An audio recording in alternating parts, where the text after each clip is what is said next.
당신이 대부분의 상식적인 사람들과 같다면 미국이 그린란드를 사고 싶어 한다는 소식을 들었을 때 아마도 비웃음이 나왔을 것입니다. 이건 망상이나 재벌 변덕, 헤드라인용 뉴스 같지만 한 가지 말씀드릴 게 있습니다. 세상이 웃는 사이 군사위성들이 얼음 속에서 뭔가를 감지해 펜타곤이 데프콘 3에 돌입했습니다. 우리는 호텔을 짓기 위해 섬을 사는 이야기를 하는 게 아닙니다. 우리는 지금 불과 며칠 전 누크에 유럽 정예 부대가 탑승한 군용기가 착륙했고 이로 인해 경계 수준이 높아졌습니다. 이 영상만 보면 그린란드 사태 드라마의 맥락을 확실히 이해할 수 있습니다. 세부 사항, 데이터, 맥락, 그리고 어떻게 39명의 군인 도착은 빙산의 일각에 불과합니다. 우리는 단순한 외교 분쟁에 직면했습니다. 그린란드는 세계 권력의 새로운 지도가 재편되는 데 있어 핵심적인 열쇠입니다. 불과 며칠 전 덴마크 공군의 C-130J 수송기가 유럽에서 억지력이라고 부르는 병력을 하역했습니다. 프랑스 육군 산악보병 정예부대 소속 병사 15명이 내렸습니다. 독일 정찰 전문가 13명 스웨덴 장교, 3명 핀란드 장교, 2명도 내렸습니다. 총 39명의 다국적 부대였습니다. 잘 들으셨나요? 39명의 유럽 군인들, 이 아틱 인듀어런스 작전이라는 이름의 이틀짜리 신속 임무에 투입되었습니다. 그리고 유럽연합의 공식 성명을 그대로 인용하자면 유럽의 결의를 보여주기 위해서입니다. 현대 역사상 가장 강력한 군사 초강대국을 막기 위해 39명이 파견됐습니다. 만약 이걸 농담으로 생각한다면 그게 다가 아닙니다. 하지만 지금 우리가 2026년 1 월 마지막 단계에 접어든 이 순간은 군사훈련이 아닙니다. 이것은 1945년 이후 우리가 알고 있던 국제질서가 무너지고 있다는, 아니 이미 무너졌다고 해도 될 정도로 실제로 재편성되고 있다는 신호입니다. 여러분이 제 말을 듣는 지금 도널드 트럼프 대통령은 그린란드 매입 의사를 반복했을 뿐 아니라 금융 군사적 조치로도 나아갔습니다. 미국 재무장관 스콧 베셋은 몇 시간 전 다보스에서 분명히 말했습니다. 그린란드는 미국의 골든던 미사일 방어망의 필수적이라고 했습니다. 참고로 다보스 회의 얘기가 나와서 말씀드리면 어젯밤 에어포스 1이 전기 결함으로 되돌아갔습니다. 세계에서 가장 강한 남자를 상상해보세요. 밤 11시 어두운 활주로에서 샌드위치 상자와 짐들 사이로 급히 비행기를 갈아탔습니다. 몇 달 만에 두 번째로 일어난 일입니다. 지구에서 가장 안전한 기계조차도 지금은 단락을 겪고 있습니다.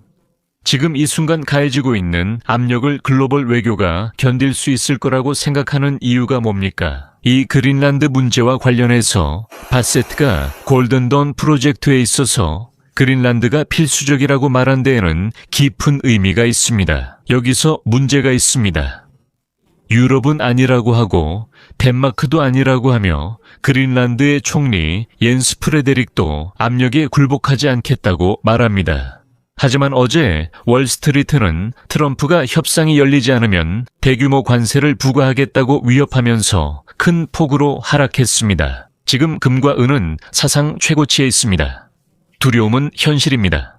이건 헛소문이 아니라는 겁니다. 지도자 여러분, 이제 우리 스스로에게 물어봅시다.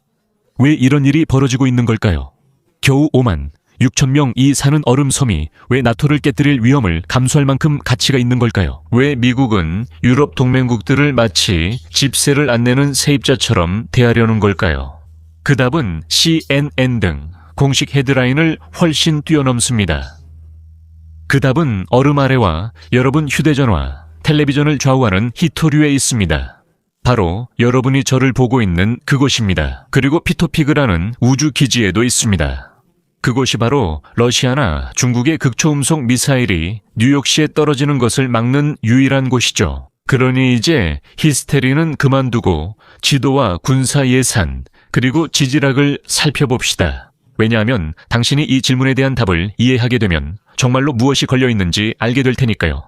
그때 그린란드를 사들이는 것이 미친 짓도 단순한 변덕도 아니라는 걸 깨닫게 될 겁니다. 아마도 이것은 현대 시대의 지정학적, 군사적 전략에서 가장 냉정하고 계산된 수일지도 모릅니다. 괜히 모두가 그린란드를 두고 싸우는 게 아닙니다. 그린란드는 기능적인 의미에서 국가가 아닙니다. 그곳은 북반구에서 가장 전략적인 위치에 정박해 있는 자연 지질학적 항공모함입니다. 지도를 한번 보세요. 평평한 지구를 믿는 사람들의 지도든 일반적인 둥근 지구 지도든 상관없습니다. 어떤 지도를 보든 모두에게 흥미로운 점이 있습니다. 러시아에 있고 미국을 향해 핵미사일을 발사하고 싶다고 가정해 봅시다. 우리가 북극이라고 부르는 곳에 위치해 보세요.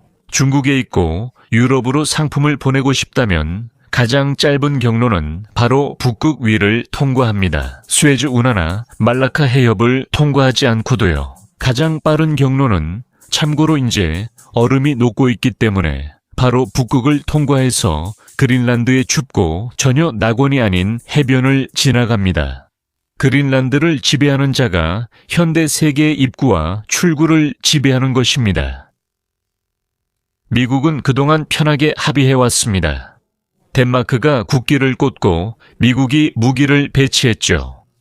구체적으로 말하면 이전에 툴레로 알려졌던 피투픽 우주기지에서 그렇습니다. 이곳은 미국의 최북단 군사시설입니다. 그곳에는 제12 우주경계 비행대가 운영되고 있으며 고체 상태 위상배열 레이더가 있습니다. 이 레이더는 기본적으로 모든 것을 감시하는 눈과 같습니다. 북방우에서 시베리아 미사일 발사는 피투픽이 가장 먼저 포착합니다. 하지만 그것이 전부는 아닙니다. 진실은 여러 가지 이유가 있지만 그중 하나는 트럼프가 협상 테이블을 깨뜨리려고 집착하고 결심한 이유입니다. 이미 있는 것이 아니라 앞으로 놓을 계획 때문입니다.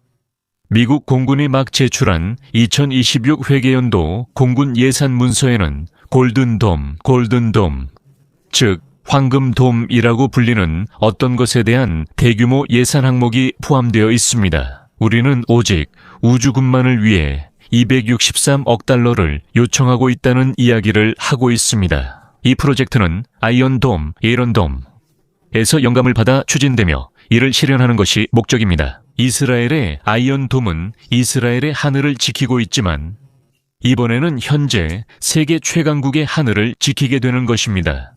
스티븐 위딩 미국 우주사령부 사령관이 지난달 이 피투피크 기지를 방문했습니다. 그것은 예의상 방문이 아니라 부동산 점검이었습니다.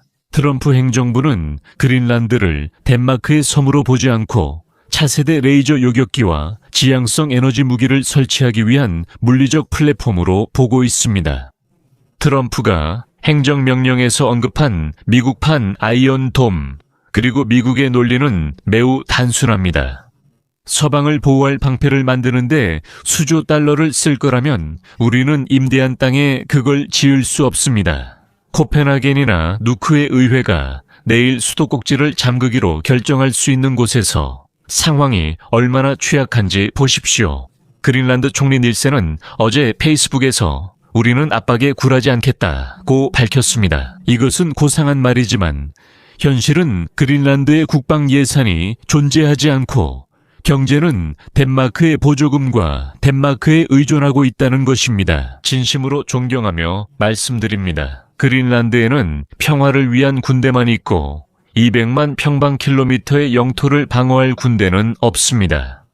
이것이 두 번째 중요한 지점으로 이어집니다.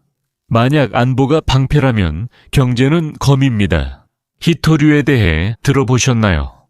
발음하기 힘든 이름을 가진 17가지 화학 원소로 건설에 필수적입니다. 여러분이 사용하고 있을지도 모르는 전기차 배터리부터 토마호크 미사일의 유도 시스템까지 모두 필요합니다. 현재 중국은 이 광물들의 가공에 거의 90%를 통제하고 있습니다. 시진핑 중국 국가주석이 내일 기분이 안 좋아서 우리가 말하는 것처럼 신경이 뒤엉켜서 공급을 차단하기로 결정한다면 서방의 첨단 기술 산업은 몇 주 만에 붕괴할 것입니다. 그런데 세계에서 가장 큰 미개발 히토류 매장지 중 하나가 어디에 있는지 아십니까? 맞아요. 그린란드입니다. 많은 사람들이 여기서 핵심이라고 말합니다.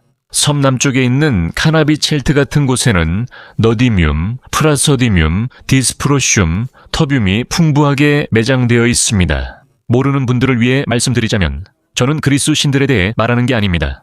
제가 말씀드린 이 광물들, 발음하기도 힘든 히토류 원소들입니다. 애틀랜틱 카운슬과 CIS에 따르면 그린란드는 혼자서도 중국의 독점을 깰 수 있다고 합니다. 하지만 여기에는 함정이 있습니다. 그리고 잘 들어주십시오. 왜냐하면 바로 이것이 워싱턴을 분노하게 만드는 이유이기 때문입니다.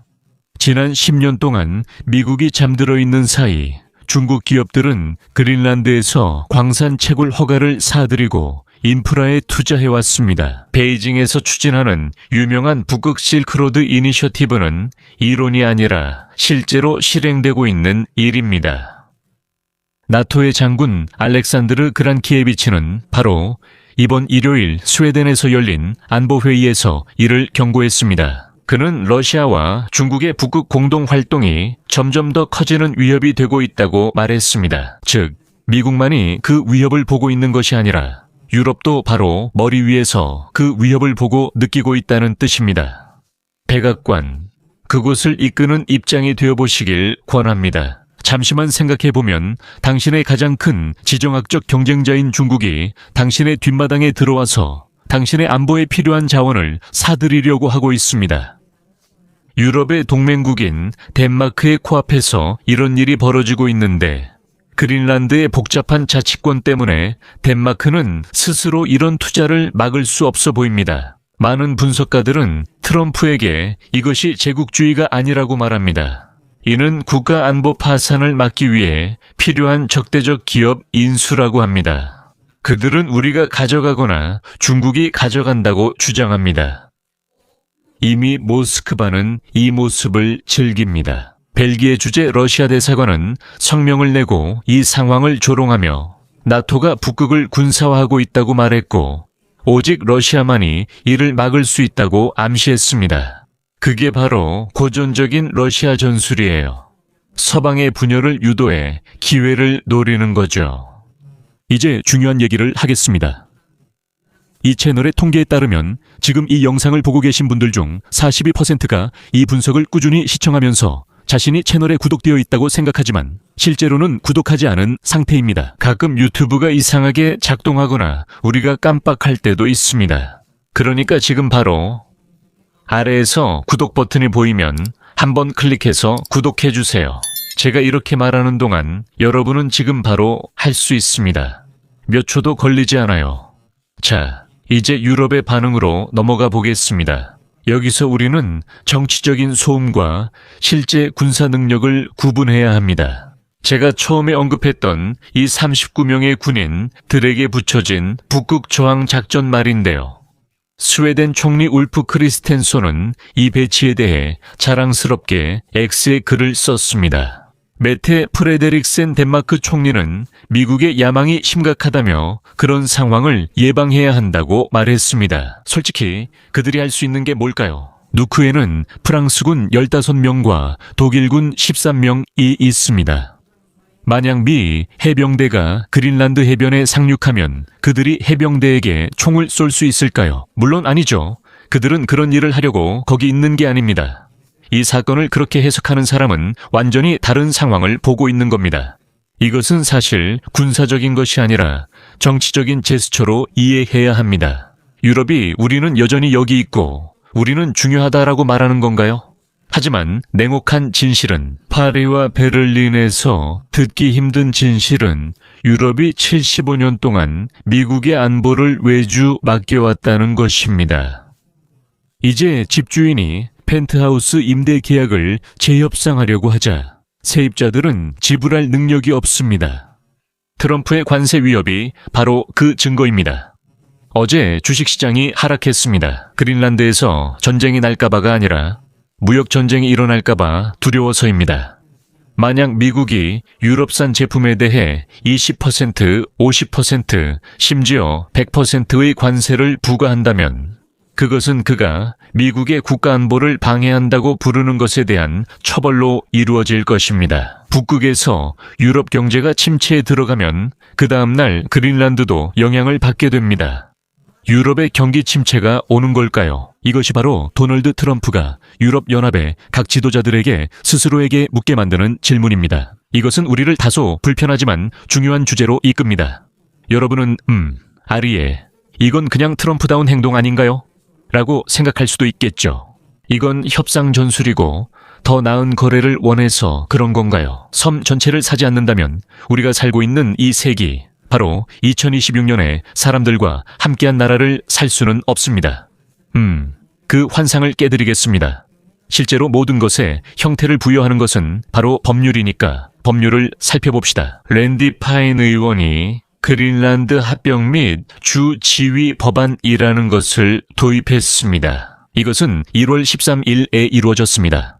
그리고 이건 X네트워크의 논평이 아니라 실제로 의회에 제출된 법안입니다. 예산을 보십시오. 펜타곤은 이미 인프라 구축을 위한 자금 이동을 하고 있습니다. 이는 영토 완전 통제 시에만 의미가 있습니다. 한편 미국이 프랑스로부터 루이지애나를 사고 러시아로부터 알래스카를 사고 1917년에는 덴마크로부터 버진 제도를 샀다는 이야기가 있습니다. 국경을 확보하기 위해 영토를 사들이는 발상은 애플파이, 즉 사과파이만큼이나 미국적인 것입니다. 차이점은 이제 그곳에 사람들이 살고 있고 그들만의 민족 정체성을 가지고 있다는 점입니다. 물론입니다. 우리가 말하는 이누이트족은 자치정부를 가지고 있어 문화적 충돌이 불가피합니다. 평균적인 그린란드인에게 이것은 모욕적입니다. 그들은 덴마크로부터 더 많은 자치를 위해 싸웠지 미국의 51번째 주가 되려고 싸운 건 아닙니다. 하지만 여기에는 냉소적인 뉘앙스가 있습니다. 그리고 말해야 할 것은 그린란드의 많은 사람들도 경제적 기회의 부족에 지쳐 있다는 점입니다. 생각해보면 미국이 와서 백지수표를 제시하고 인프라와 일자리, 그리고 알래스카에서 이미 일어나고 있는 것과 비슷한 1인당 소득을 제공할 것이라는 점입니다. 그렇다면 그린란드인들의 도덕적 분노는 얼마나 오래 지속될까요? 답은 아주 간단합니다. 돈은 말하지 않고 돈은 소리치며 명령합니다. 군사 기술적인 측면을 분석해 봅시다.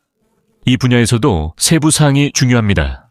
얼음이 녹고 있습니다. 국립눈과 얼음 데이터 센터, National Center for Ice and Data Center는 2025년에 북극의 해빙 면적이 사상 최저치를 기록했다고 보고했습니다. 간단히 말해서 북서 항로가 열리고 있습니다. 이것은 북극이 더 이상 보호의 얼음 장벽이 아니라 항해할 수 있는 바다, 즉 새로운 지중해와 같다는 것을 의미합니다. 북극 좀 위쪽에는 러시아가 세계에서 가장 큰 쇠빙선 함대를 보유하고 있고 중국은 그들만의 방식으로 엄청난 속도로 쇠빙선을 건조하고 있습니다. 미국은 북극에서의 해상 능력 면에서 많이 뒤처져 있습니다. 그 격차를 빠르게 좁힐 수 있는 유일한 방법은 배를 건조하는 것이 아닙니다. 그건 10년이나 걸릴 수 있거든요. 대신 항로를 지배하는 땅을 차지하고 심해양을 통제하는 것입니다. 그린란드에 있는 P2P 기지는 우주 분야에 아주 훌륭합니다. 하지만 미국은 러시아 잠수함이 대서양으로 내려오는 흐름을 통제하기 위해 그린란드 남부에 해군 항구가 필요합니다. 그곳이 듀크 갭으로 알려진 곳입니다. 그린란드, 아이슬란드, 영국입니다. 만약 그린란드가 덴마크가 관리하는 혼란스러운 외교 정책을 가진 반독립 영토로 남아있고 덴마크가 망설인다면 그 갭은 매우 취약해집니다. 하지만 그린란드가 미국 영토가 된다면 그 갭은 철벽처럼 닫히게 됩니다. 그럼 어떻게 될까요? 그럼 우리는 외교적 치킨 게임 중인가요? 덴마크는 갈등을 국제화하려고 하고 있습니다. 나토와 유럽연합을 끌어들여 그 뒤에 숨으려는 것이죠. 그래서 상징적인 군대를 배치해서 워싱턴에 이렇게 말하고 싶은 겁니다. 그린란드를 건드리면 유럽 전체를 건드리는 거라고요. 하지만 미국은 유럽의 단결이 허울 뿐이라고 보고 있습니다. 이 질문에 답해보세요. 솔직하게요. 이탈리아나 헝가리가 자기들과 아무 상관도 없는 얼음섬에서 덴마크의 주권을 지키기 위해 자기 경제를 희생할 거라고 생각하십니까? 트럼프는 그렇게 안 될 걸 알고 그 점에 기대고 있습니다. 미국의 전략은 분명합니다. 최대한의 압박, 관세, 안보 우산 철수 위협, 그리고 코펜하겐을 건너뛰고 그린란드 정치인들에게 직접 제안을 하는 것입니다. 우리가 흔히 말하듯 분열시키고 지배하라입니다. 현장에서는 매일 긴장이 높아지고 있습니다. 누크의 한 어부는 어제 언론에 외국 군인들을 보면서 자신의 집이 다음 전장이 되는 건 아닌지 걱정된다고 말했습니다. 그래서 불확실성은 평범한 사람들부터 가장 높은 권력층까지 퍼져 있습니다. 마지막으로 한 가지 생각을 남기고 싶습니다. 우리는 종종 국경이 고정된 선이고 신성하며 지도에 영원히 그려진 것이라고 생각합니다. 하지만 역사는 국경이 유동적이라는 것을 우리에게 가르쳐 줍니다. 국경은 권력과 함께 이동합니다. 우리가 그린란드에서 보고 있는 것은 특이한 일이 아니라 오늘날 지정학의 지각판이 격렬하게 재조정되고 있는 현상입니다. 유럽이 공짜로 안보를 누리면서 보호자를 비판할 수 있었던 옛 질서는 이제 죽은 것 같습니다. 새로운 질서는 거래 중심적입니다. 거칠고 냉정하죠. 오늘 P2P 그 기지에 부는 바람만큼이나 차갑습니다. 러시아가 이웃 나라를 침공하고 중국이 대륙을 사들이는 세상에서 우리가 던져야 할 질문은 무엇일까요? 서방이 북극을 법적 공백 상태로 내버려둘 여유가 있을까요? 지정학에서는 권력 공백이 존재하지 않기 때문입니다. 만약 NUC가 나토의 깃발을 굳건히 휘날리지 않는다면 다른 깃발이 휘날릴 것이고 그 다른 깃발은 결승전에 들어가기 위해 허락을 구하지 않을 것임을 확신합니다. 이 일은 우리에게 달린 게 아닙니다. 항상 말하지만 우리는 관전자일 뿐이고 의견도 있습니다. 우리는 자유롭게 생각하고 의견을 낼 수 있습니다.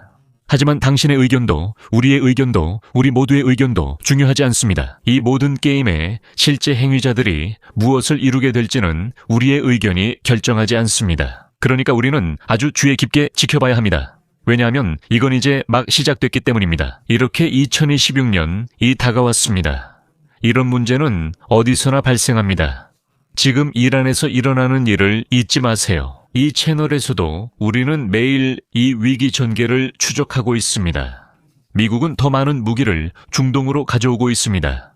이 상황은 정말 복잡합니다. 내일 영상에서 중동 상황의 모든 세부 사항을 알려드리겠습니다. 미국이 이란을 공격할 가능성이 매우 높다는 점에 관해서도 말씀드리겠습니다. 이 분석이 그린란드에서 실제로 무슨 일이 일어나고 있는지에 대한 좋은 시각을 제공했다면 이 채널에 가입하는 것을 고려해 보시기 바랍니다. 구독 버튼을 클릭하고 알림벨을 활성화하기만 하면 됩니다. 그러면 제가 새 영상을 올릴 때 알림을 받을 수 있고 좋아요도 꼭 눌러주세요. 다음에 또 뵙겠습니다.